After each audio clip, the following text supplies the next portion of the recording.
Ever thought that Facebook, most of Facebook ads are too salesy, or they feel like someone is screaming at your face and they are trying to hard sell too much? Well, you're not alone, because most writers don't stand the nuances of how to craft an effective online ad.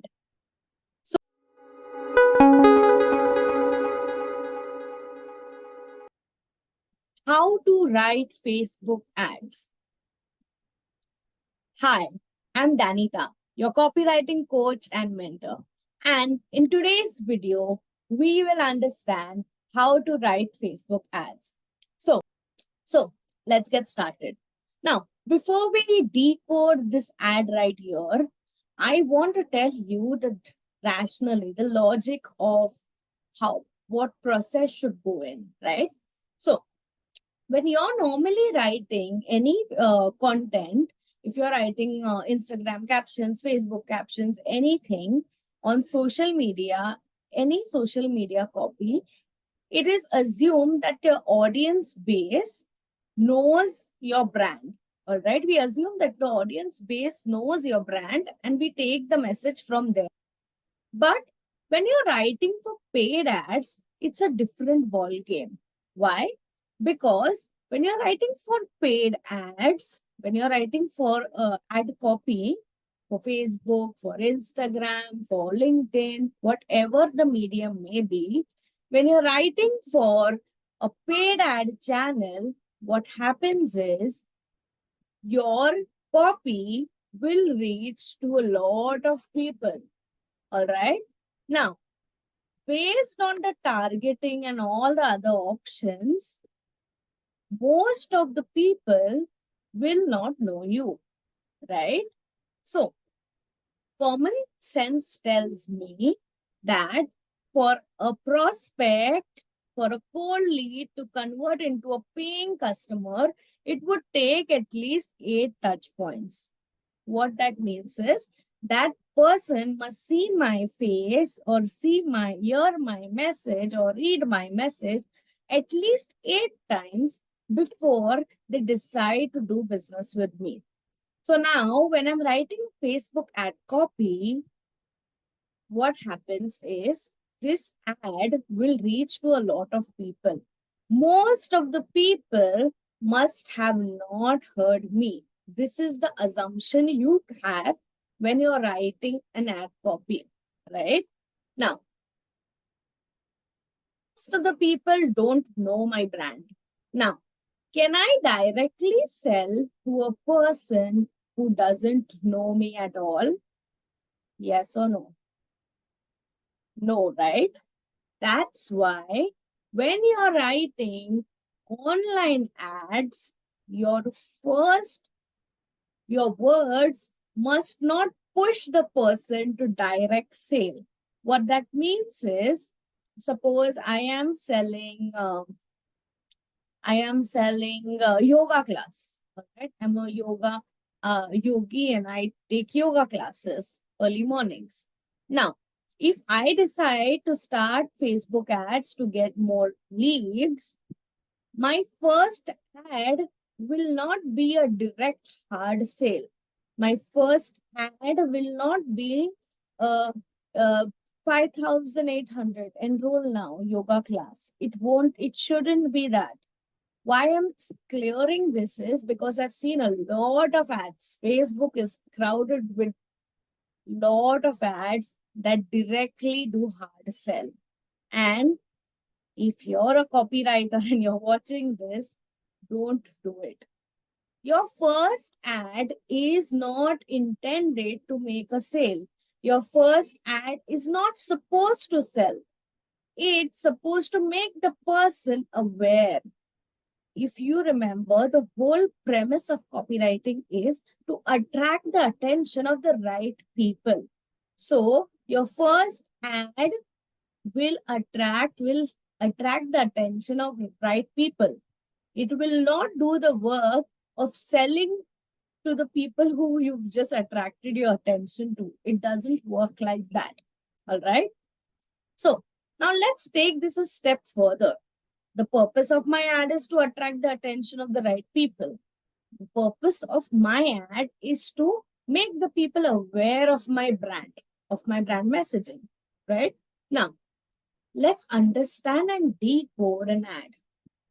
So we'll understand how to write an ad, right?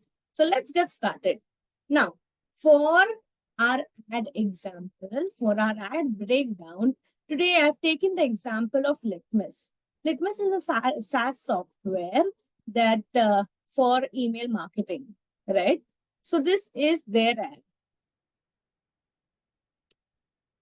The image is a Q2 emails, send email, people love, right? Simple image copy. Send email, people love. And below that image, there's a below the creative, the copy is free live webinar on October 14th at 11 a.m. EDT. Attendee.gotowebinar.com. Now, this is the creative. And above the creative, you can see that is the ad copy. Now, hey, first name. Don't you hate that? Well, so do your subscribers. Watch Litmus and Dot Mailer as they highlight how to do personalization right. Now, when you look at this ad, what is the first thought that comes to your mind?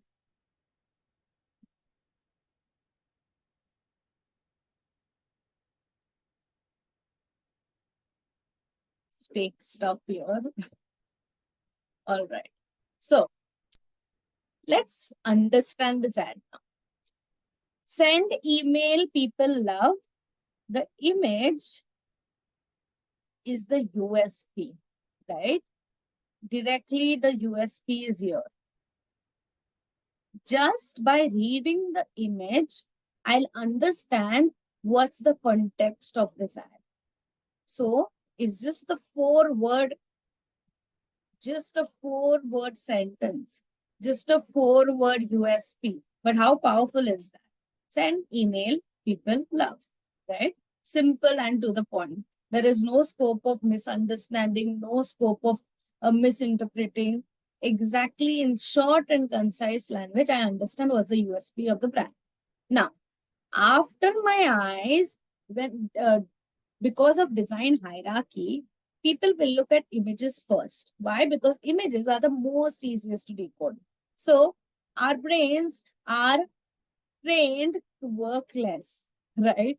So our brains will take shortcuts to process information. That's why while reading, first our eyes will be drawn to the image. First, we'll understand the image, and then once we are interested in the image, we go up to the caption to understand more.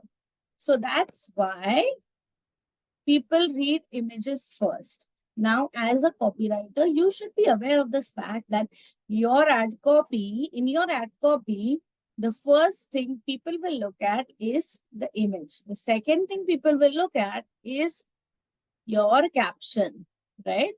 So if the image doesn't hook the reader won't go and read the caption. That's why your image should tell the reader the context. So what do people read? If something is interesting to them, people will read it. So if something is interesting to them, they'll read it, right? So your image should give the right context. You should not use clickbaits. Now, what is clickbait? Just suppose for emails, I would have, instead of this, I would have had a image of a girl who's doing yoga and stretching. Would that be the right context? No, right? That would be misleading. That will not give me the context of this. So use an image that gives the right context. Now, image copy, done. Now, after the image copy, the next thing people will read is from here, they'll go up, right? So 1, Now 2. Up. Hey, first name. So, what is this? What is hey, first name? Let me just find the right color.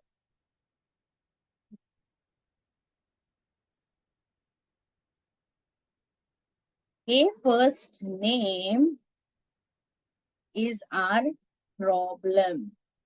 So, what's the best way to tell your readers about the problem? By showing them the problem, right? So, what in copywriting, there is this rule: show, don't tell, right? So, here, that's exactly what they've done. They've not told you that don't you hate it when emails are not personalized and have that tag of first name, second name? They've not told you that. Instead, they've showed you that. How they've showed you? With the copy, hey, first name. And after that, after stating the problem, they move further. Oh, don't you hate that? What is this? What is, don't you hate that? After showing the problem, they have told you that they understand the problem. They've tried to build empathy for the reader, right? So once you told the problem, then the next step is they've built empathy. Also note the tonality. So they've not used formal words. They've used descriptive words, right? So what are descriptive words? That just state the emotion. So you're, you when you say that word, onomatopoeia, all right? So you already, that word and the sound, it's the same, like, you already resonate with the reader. So here, they're not making any hard sale. First, they're showing you the problem. Second, they are building empathy. They're like, don't you hate that? And after showing the problem and building empathy, the next step, well, so do your subscribers. They are telling you,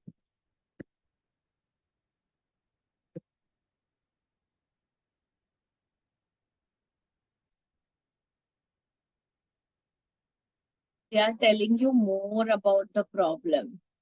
So once they told you the problem, they showed you the problem, then they built empathy.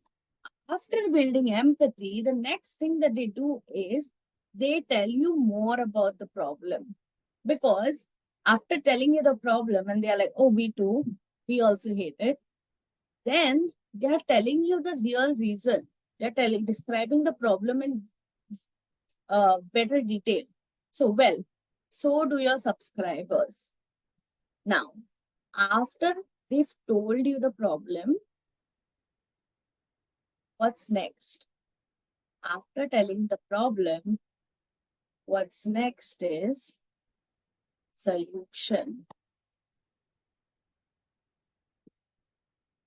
So, see, watch Litmus and Dot Mailer as they highlight how to do personalization right. So, entire section, this sentence is solution. So, what is the framework that they follow here? Let's take it. Problem, elaborate the problem, describe the problem, and solution. So the framework that they follow here is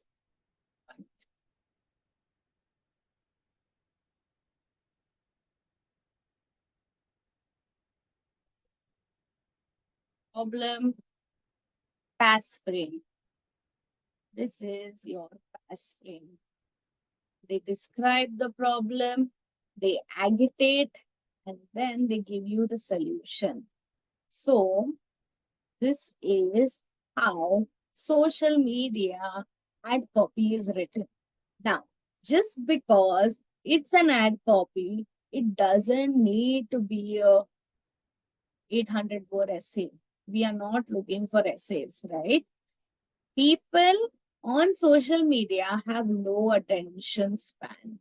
Now, that doesn't mean I'm telling you to just stick to 2 sentences, 3 sentences, or a short copy like this. Your brand, your client, your business, that will decide the copy. If you have to use words, more words to describe the problem, use more words and make it a lengthy copy. But the context is that you cover each element. So in this framework, describe the problem. After describing the problem, the next thing you do is agitate. After you show and make the problem, elaborate on the problem, the next thing you do is show the solution. And also notice, since it's a social media ad, they are not telling you, we'll sell you, come to the webinar and to buy a solution, to buy our solution, or click on our website and explore our products. No, no.